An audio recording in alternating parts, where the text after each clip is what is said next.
के खिलाफ एक बार फिर बड़ी कार्रवाई हुई है। लघु जल संसाधन विभाग के कार्यपालक अभियंता हरेंद्र कुमार के ठिकानों पर स्पेशल विजिलेंस यूनिट यानी एसवीयू ने छापेमारी की। 4 अलग अलग ठिकानों पर हुए इस कार्रवाई में अब तक 10 लाख रुपए नगद, लाखों रुपए के जेवर और जमीन से जुड़े कई दस्तावेज मिलने की बात सामने आई है। देखिए रिपोर्ट। नोटों की गड्डियां और जेवरों का ढेर, खुल गया भ्रष्टाचारी अभियंता का भेद। 6 मंजिला मकान और जमीन अपार, एसबीयू के हत्थे कार्यपालक अभियंता हरेंद्र। भ्रष्टाचार पर होगी बड़ी मार, अब नहीं बचेगा कोई दागदार।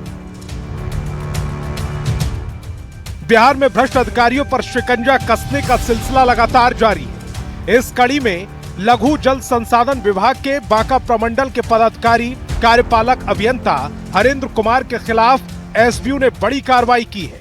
आय से अधिक संपत्ति अर्जित करने के मामले में हरेंद्र कुमार के ठिकानों पर एक साथ कई जगहों पर छापेमारी की गई। तस्वीर में आप देख सकते हैं, ये अलग अलग जगहों पर छापेमारी की अलग अलग तस्वीरें हैं। शुरुआत करते हैं राजधानी पटना से, जहां पत्रकार नगर थाना क्षेत्र के जनक नंदनी अपार्टमेंट के फ्लैट नंबर 307 में जब एसबीयू की टीम ने धावा बोला तो अधिकारियों की आंखें फटी की फटी रह गईं। फ्लैट में 10 लाख रुपए नकदी और भारी मात्रा में लाखों रुपए के जेवरात बरामद हुए। यहाँ पे लगभग 10 लाख रुपया नगद और गहना जेवर बरामद हुआ, जिसका आकलन किया जा रहा है। कागजातों का अध्ययन किया जा रहा है। विशेष जो है बाद में स्पष्ट किया जाएगा कि कितना बरामदगी हुई है और कौन कौन से कागजात मिले हैं।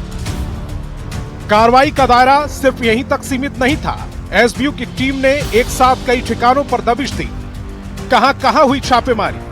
पत्रकार नगर के जनक नंदनी अपार्टमेंट में तलाशी, बेउर चौराहा में आलीशान 6 मंजिला मकान में तलाशी, वैशाली के सिमरवाड़ा उनके पैतृक आवास पर छापेमारी, बांका में कार्यालय और सरकारी आवास पर भी छापेमारी।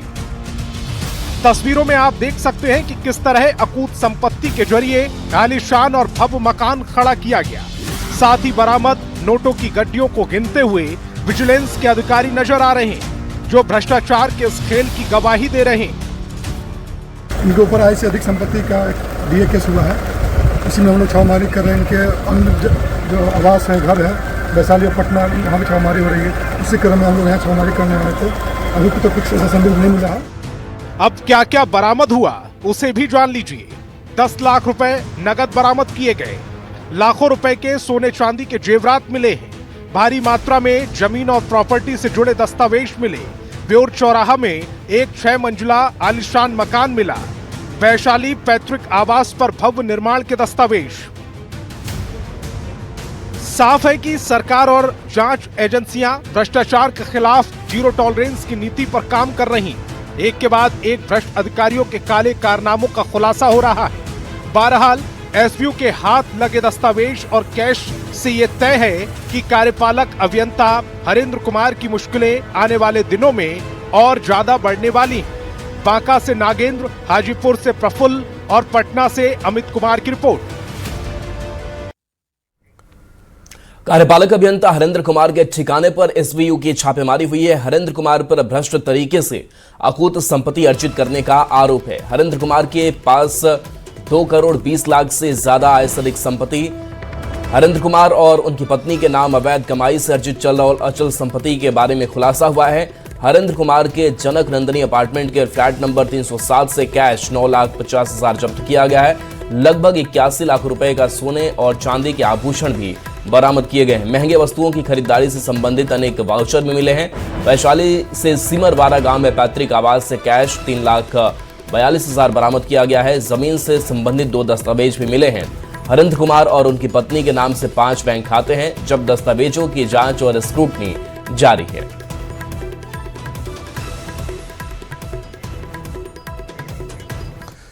उधर बिहार में शराब तस्कर अपना धंधा चलाने के लिए तरह तरह के हथकंडे अपना रहे हैं। कैमूर में पुलिस ने ट्रक के तहखाने से हजारों लीटर शराब बरामद किया।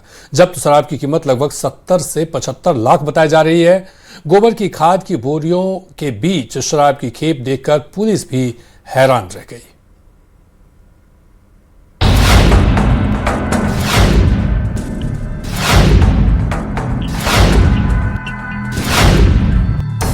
ट्रक के भीतर बने इस तहखाने को देख आप भी हैरान रह जाएंगे। ट्रक में गोबर की खाद की बोरियों के बीच तहखाना बना है और तहखाने में है शराब भी शराब। ट्रक में शराब की इस खेप को देखकर पुलिस की आंखें भी फटी की फटी रह गई, क्योंकि ट्रक में 4,815 लीटर शराब छिपा कर रखी गई थी, जिसकी कीमत 70 से 75 लाख रुपए बताई जा रही है। कैमूर पुलिस ने दिल्ली कोलकाता हाईवे स्थित समेकित जांच चौकी के उत्पाद चेक पोस्ट पर बड़ी कार्रवाई करते हुए शराब तस्करी का पर्दाफाश किया। ये गुप्त सूचना प्राप्त हुई थी कि पंजाब से बिहार में शराब माफिया द्वारा लोग 14 चक्का ट्रक जो है घुसाने का ये लोग का प्रोग्राम था, और इसमें हम लोग को सूचना प्राप्त हुई थी कि एक PB13 BB और 8166 नंबर की गाड़ी जो है, आपको एक तहखाना बना हुआ है जिसमें अवैध शराब लदा हुआ है। पंजाब से ट्रक में तहखाना बनाकर शराब बिहार लाई जा रही थी। शराब बरामद करने के बाद पुलिस ने ट्रक के चालक और खलासी को अरेस्ट कर लिया है। तस्करों ने शराब के कारोबारियों तक खेप पहुंचाने से पहले पहचान छिपाने के मकसद से बोतलों पर दर्ज बैच नंबर भी मिटा दिए थे। ट्रक में तहखाना बनाकर शराब तस्करी के खेल का खुलासा होने के बाद कई सवाल उठ रहे हैं। बिहार में हर रोज शराब की खेप पकड़ी जाती है। सख्ती के बावजूद शराब की तस्करी जारी है। शराब तस्कर अलग अलग हथकंडे और पैंतरे अपनाकर शराब तस्करी में जुटे हैं। पुलिस के एक्शन के बाद शराब तस्कर अपनी करतूतों से बाज नहीं आ रहे। न्यूज 18 के लिए कैमूर से अभिनव कुमार सिंह की रिपोर्ट। बदलते समय के साथ बिहार की राजधानी पटना भी पूरी तरह से बदला नजर आएगा, जिसे देखकर आप भी हैरान हो जाएंगे। राजधानी के बाहर चारों तरफ से पटना रिंग रोड का निर्माण कराया जा रहा है, जिसके बन जाने से पटना न सिर्फ बदल जाएगा बल्कि जान के साथ साथ आर्थिक विकास को भी रफ्तार मिलेगी। ये खास रिपोर्ट आपको दिखाते हैं।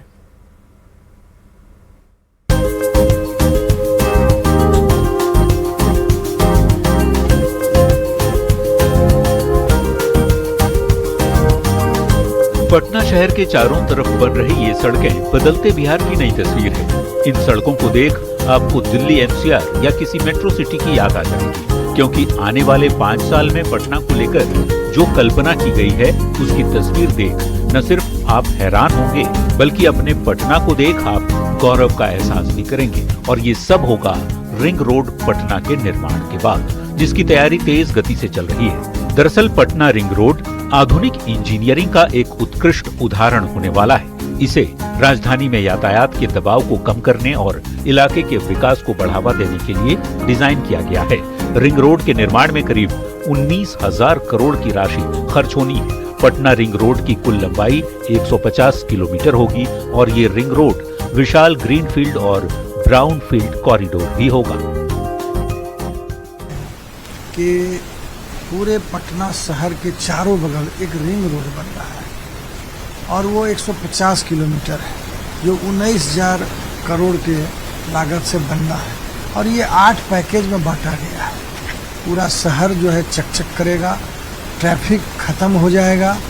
पूरा शहर के चारों बगल जिस तरह आपका मैरिन ड्राइव हो उसी तरह लाइटनिंग होगा। पूरा लगेगा कि किसी बाहर के राज्य में या बाहर के देश में हम आ गए हैं।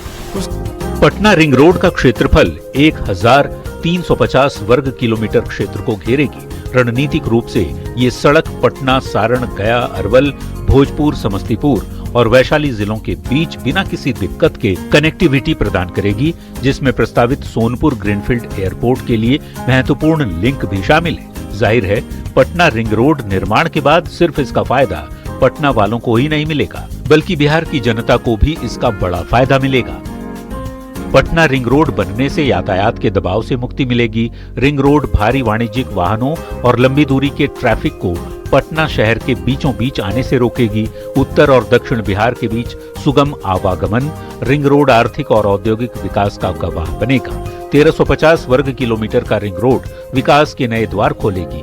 माल ढुलाई में तेजी आएगी और परिवहन लागत में भी कमी होगी। सारण, वैशाली और बाहरी पटना में निवेश को आकर्षित करना आसान होगा। पुनपुन पिंडदान स्थल वैशाली के धार्मिक सर्किट सहित आध्यात्मिक और ऐतिहासिक स्थलों तक बेहतर पहुंच मिलेगी। घरेलू और अंतर्राष्ट्रीय पर्यटन को बड़ा बढ़ावा मिलेगा।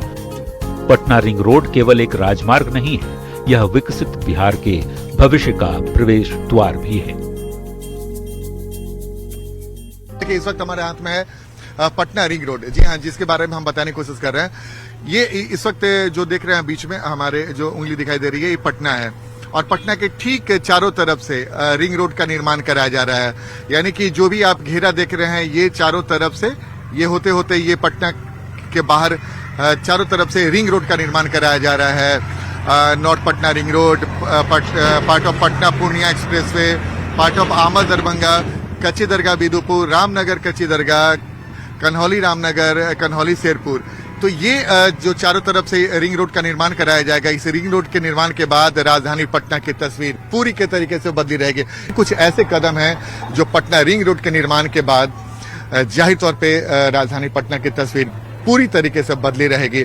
तो जाहिर तौर पे ये जो तस्वीर हम आपको दिखा रहे हैं, ये आने वाले समय में आपको चारों तरफ पटना के ऐसे तस्वीर नजर आएगी। कैमरामैन दीपक के साथ आनंद अमृतराज, न्यूज 18 नेटवर्क, पटना। उधर बिहार के किसानों और पशुपालकों के साथ जीविका दीदियों के लिए राज्य सरकार की योजनाएं अब वरदान बनने वाली है और सरकार के 200 दिन पूरे होने पर धरातल पर योजनाएं नजर भी आने वाली है। पशु एवं मत्स्य विभाग के सचिव और कॉम्फेड के चेयरमैन शीर्षत कपिल अशोक ने न्यूज 18 से बातचीत में कहा कि 7 निश्चय 3 के तहत 1 महीने के भीतर राज्य के सभी पंचायतों में जीविका दीदियों को दूध बिक्री सेंटर अलॉट किए जाएंगे। पशुपालकों को बाजार भी मिलेगा। उन्होंने कहा कि जल्द ही बिहार मछली उत्पादन में आंध्रा पर निर्भर नहीं रहेगा। इसको लेकर क्लस्टर बनाए जा रहे हैं। प्रगति यात्रा के दौरान एनडीए सरकार ने घोषणा की थी कि सभी पंचायतों में सुधा दूध बिक्री केंद्र खोले जाएंगे, जिसको लेकर लगातार विभाग जो है एक्शन में है। यानी पशु एवं मत्स्य विभाग के सचिव हमारे साथ हैं, इसके साथ साथ कॉम्फेड के चेयरमैन और एमडी शीर्षत कपिल अशोक भी लगातार मेहनत कर रहे हैं, क्योंकि इन्हें एक तरह से धरातल पर उतारने का जिम्मा मिला है। क्या लग रहा है, जिस प्रकार से पूर्व सीएम नीतीश कुमार ने एक ड्रीम प्रोजेक्ट तैयार किया था और जिसमें जीविका दीदी भी जुड़ी हुई है और आगे भी रोजगार जो है सृजन किए जाएंगे, कितना काम हुआ है?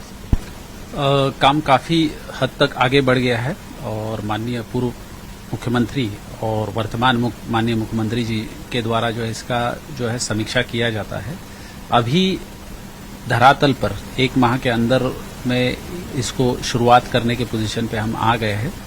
जीविका के माध्यम से जो है हमारे महिला रोजगार योजना के अंतर्गत जो दीदियां समाहित हुई है, तो उनको ये दुग्ध बिक्री केंद्र का व्यवसाय के लिए सुधा जो है यहाँ पे अलॉट करेगा शॉप। उसमें जो हमारे सहकारी समिति के द्वारा दूध संकलन किया जाता है, जिसमें मुख्यतः महिलाएं होती है, तो उनका ही जो है प्रोडक्ट्स जो है दूध के जो है यहाँ पे दिए भी जाएंगे। मतलब कहा जाए तो अक्टूबर तक ये चीज धरातल पर देखने को मिल जाएगी। निश्चित रूप से ये देखने को मिल जाएगी और इससे जो ग्रामीण अर्थव्यवस्था है और महिलाओं का जो उन्नयन करना है, आर्थिक विकास हमको करना है, वो आपको यहाँ पे देखने को मिलेगा। पशुपालकों को एक तरह से आप बाजार देंगे, ऐसा लग रहा है कि एक बाजार जो है उसका प्रारूप तैयार हो गया। कॉम्फेड सुधा जो है शुरू से पशुपालकों के हित में काम कर रहा है और दुग्ध, विशेष गाय और भैंस के दूध के मामले में तो वो आगे बढ़ ही रहा है। लेकिन अभी माननीय मुख्यमंत्री जी ने नालंदा में घोषणा भी की थी कि जो है गोट, बकरी का मिल्क भी जो है कॉम्फेड के माध्यम से दिया जाएगा, तो उसका भी जो है एक जो है हम डीपीआर कह सकते हैं, वो तैयारी हमने शुरू कर दी है। हमारे साथ पशु एवं मत्स्य विभाग के सचिव शीर्षत कपिल अशोक थे और इन्होंने महत्वपूर्ण जानकारियां दी है। साथ ही युवाओं से, किसानों से, पशुपालकों से अपील भी की है कि विभाग की जितनी योजनाएं चलाई जा रही है उसका लाभ लीजिए, जानकारी प्राप्त कीजिए। जाहिर है ग्रामीण अर्थव्यवस्था को बदलने के लिए लगातार विभाग जो है तत्पर दिख रहा है और 7 निश्चय 3 के तहत जो काम हो रहे हैं, 200 दिन जब पूरे होंगे सरकार के, तब आपको धरातल पर ये चीजें देखने को मिलेंगी। कैमरामैन दीपक के साथ रजनीश कुमार, न्यूज 18 पटना। और बड़ी खबर बाढ़ अनुमंडल से है, जहां बख्तियारपुर थाना क्षेत्र में मामूली विवाद के बाद घर में घुसकर चाकूबाजी की एक सनसनीखेज घटना सामने आई है, जिसमें ज्ञानदीप कुमार की मौत हो गई है और उनकी मां सुनीता देवी गंभीर रूप से घायल हो गई हैं। घटना की शुरुआत तब हुई जब ज्ञानदीप सब्जी लाने बाजार जा रहे थे तभी रास्ते में किसी बात को लेकर एक व्यक्ति से उनका विवाद हो गया। ज्ञानदीप के फोन करने पर उनके भाई मौके पर पहुंचे और मामला शांत करवाकर उन्हें घर ले आए। कुछ देर बाद वही व्यक्ति 2 लोगों के साथ उनके घर में घुसकर हमला कर दिया। बीच बचाव में उनकी मां भी गंभीर रूप से घायल हो गई। घटना से आक्रोशित लोगों ने शव को सड़क पर रखकर स्टेट हाईवे को जाम कर दिया और बख्तियारपुर थाने पर पथराव भी किया। वो लोग ठेलाबाजी कर रहे थे तो एक ईटा हमें ये यहाँ पीछे में जी सर। और कोई पुलिसकर्मी घायल भी हुए हैं सर? नहीं, कोई घायल नहीं, सब लोग सुरक्षित हैं। क्या लगता है सर, ये लोग यहाँ बॉडी रख दिए हैं, जाम कर दिए हैं सर? ये लोग का ये शांतिपूर्ण ये लोग कर रहे हैं, हम लोग सहयोग कर रहे हैं। हम लोग भी लगे जब से ऐसी घटना हुई तब से हमारा भी टीम घूम रही है, सब गिरफ्तारी में जी बैठे हुए नहीं है जी। हम लोग अभी थोड़ा टाइम देंगे ये लोग, तब ना हम लोग फ्री होकर और काम करेंगे। और इस बीच बड़ी खबर मुजफ्फरपुर से है, जहां एसयूसीआई कम्युनिस्ट नेता पर जानलेवा हमला हुआ है। लाल बाबू महतो पर धारदार हथियार से हमला किया गया है। गंभीर रूप से घायल लाल बाबू महतो को अस्पताल में भर्ती कराया गया है। घटना का सीसीटीवी फुटेज भी सामने आया है। स्थानीय लोगों ने हमलावर को पुलिस के हवाले कर दिया है। मनियारी थाना क्षेत्र के सुतौल गांव की ये घटना है। तो आप तस्वीरों में देख सकते हैं कि किस तरह से अपराधियों ने उन पर हमला किया है। जानलेवा हमला है ये। सीसीटीवी फुटेज भी सामने आया है। अपराधियों ने जिस तरह से हमला किया है, लोगों ने हमलावर को पुलिस को सौंप दिया है। उसे पकड़ करके मनियारी थाना के सुतौल गांव की ये घटना है।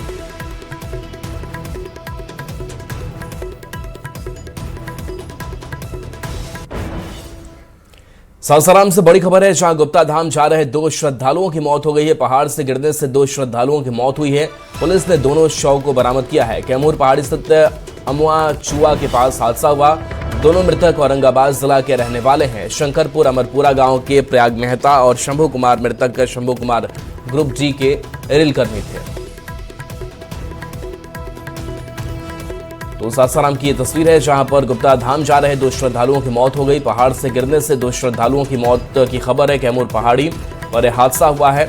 बता दें कि अमुआ चुआ के पास हादसा हुआ। दोनों मृतक औरंगाबाद जिला के रहने वाले हैं। शंकरपुर अमरपुरा गांव के प्रयाग मेहता और शंभू कुमार के रूप में इन दोनों की पहचान हुई है। शंभू कुमार ग्रुप डी के रेल कर्मी थे।